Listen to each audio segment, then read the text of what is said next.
Elon Musk and other major tech leaders calling for a pause on giant artificial intelligence experiments. In an open letter, they... So this video recently came across my feed, and I was like blown away when I realized that, man, they're asking, people like Elon Musk are saying, hey, AI has got to slow down. We've got to put a pause on it. It's getting a little bit out of control. I want to show you this video clip. I don't know if you've heard of ChatGPT and some of the AI things that are coming out right now that do all kinds of things for you. I'll tell you a little bit of my experience with it here in a moment. But this is a little wild. Let's check it out. All right, listen up. This morning, a massive development on the AI front. Elon Musk and other major tech leaders calling for a pause on giant artificial intelligence experiments. In an open letter, they warn this: AI systems with human competitive intelligence can pose profound risk to society and should be planned for and managed with commensurate care. Unfortunately, this level of planning and management is not happening. Society has hit pause on other technologies with potentially catastrophic effects. Therefore, we call on all AI labs to immediately pause for at least 6 months the training of AI systems. That's wild to say. Society's hit pause on all other technologies. Like historically, we've stopped when technology has gotten too far ahead of us, but we haven't done this on AI, and they're calling for an immediate pause. Again, if you don't know a lot about ChatGPT and some of these AI products coming out, I'll talk about it here in a minute. But potential catastrophic effects. This is wild. Let's keep listening. Fox News contributor Douglas Murray joins us now. Douglas, he wants regulations and parameters. Obviously, AI needs a certain level of expertise to do that. Your reaction to these 1,000 experts headed by Elon Musk and this letter that's now out there? It's an extraordinary letter, I have to say. Pretty much unprecedented. I mean, these are people at the absolute forefront of the technology we're talking about who are expressing deep concern. I mean, to call for a 6-month moratorium basically on further advancements in the area suggests that they're deeply worried about this. I mean, this has been coming on us for 25 years now, so it shouldn't be that much of a surprise that the ability of effectively the computers to go faster than we can go on the treadmill, that the treadmill of technology is running faster than we humans can run. We've known this for a long time, but the fact that there has now been this stressing that we could be in trouble. That's wild to think that the computers could think faster than us, run faster than us. The metaphor of, hey, they could run on a treadmill faster than we can now. That's wild. That's wild. Again, let's keep listening. Right. This is unprecedented. So what they're saying is the smartest people amongst us who do this for a living said they've never seen anything like it. Yeah. And chatbot is now on this fourth GPT-4. It's now on this fourth innovation. And the creator says that he is scared about what it can be. Yeah. And we should feel happy that the creator is concerned about what it should become because he has a governor on it.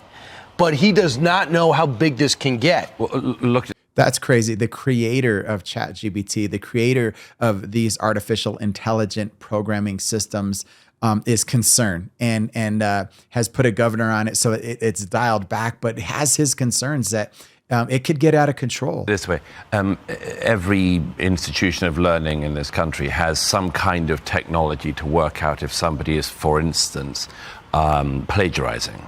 The plagiarizing technology has been with us for some years now. ChatGPT technology to work out whether or not the essay, the product, has actually been produced by an individual or by ChatGPT.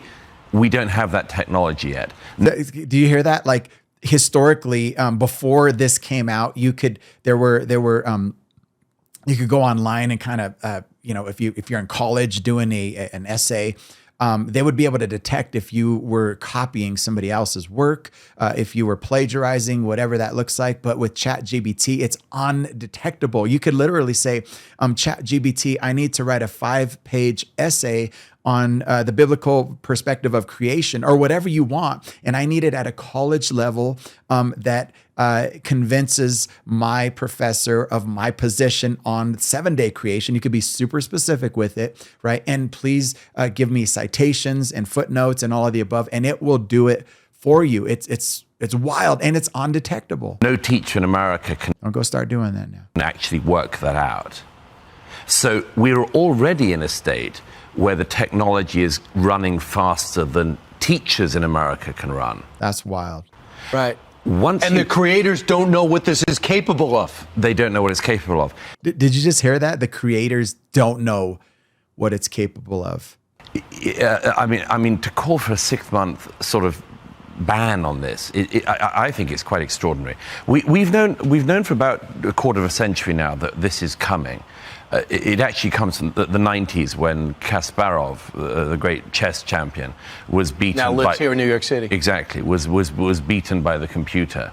And he said in his notes, he said, the worry I have is that the computer isn't calculating, it's thinking. We are 25 years on from that now. And See, back then when a computer beat a chess champion, it was a calculation. And now it's actually thinking for itself. the computers are thinking. So they told us one computer is crazy. Computers revolutionized our life, no question. No The doubt. iPhone revolutionized our life, no question. They say Love my iPhone. this is even more revolutionary than those two things. That's how important this moment is. Yes. Remember when Brian Gumbo made those statements on the Today Show? What's this internet thing? What's this whole? They didn't understand, and they were the #1 show on the Yes. top network, and that's how that looks funny to us now. That's will this will look to us at one point. Just your final thought on this letter. Can you imagine? The internet has revolutionized our lives in so many ways. It's like the printing press in the Middle Ages. We don't know what the consequences Which the Bible, by the way, was one of the first books to be printed. of this are going to be. Shaped our society. And we are currently living Western civilization. through an era where it's printing press after printing press is being discovered underneath us. Right. And Douglas, it's just so important for everyone to know these are the smartest people amongst us who are demanding a global pause, Sure. not a arbitrary senator from a state. No. This is for real.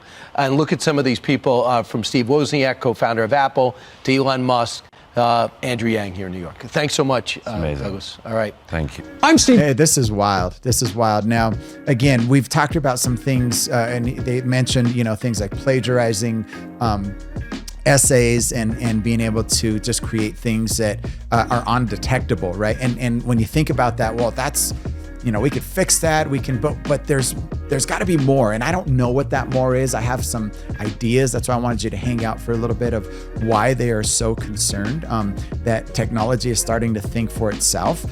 Because again, I've tried it, and again, I told my church this, but a while back, a few weeks back when this came out, ChatGPT, it's only been out for a few months now.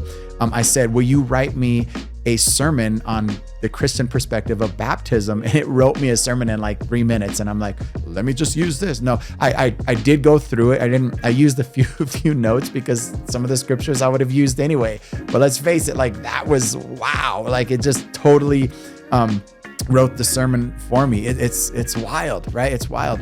But think about it this way. What if you, and again, I don't know why they're so concerned, but what if you said, hey, how do I get away with robbing a bank? Or can you teach me how to build a bomb? Or can you teach me blah, blah, blah, how to cheat and not get caught? Like, I don't know what this is capable of, right? Or not only learning things that you shouldn't learn or are illegal or criminal, but what if the computer starts to take over? And again, I think that's why they're really concerned, that the computer starts to make its own decisions.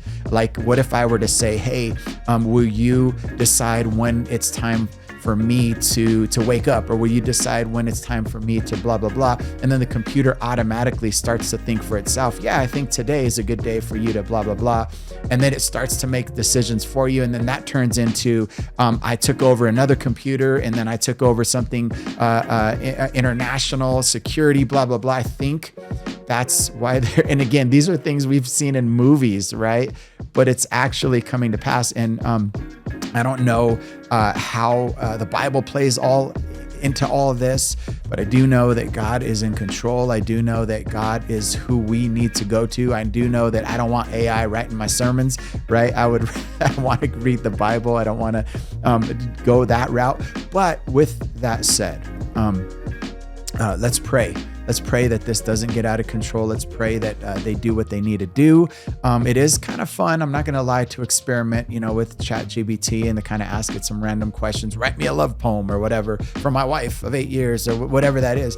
It is kind of fun. But again, for whatever reason, there are some genuine concerns. So let's pray that this doesn't get out of control and that God give those who are a lot smarter than me and you some wisdom on how to put the brakes on this thing.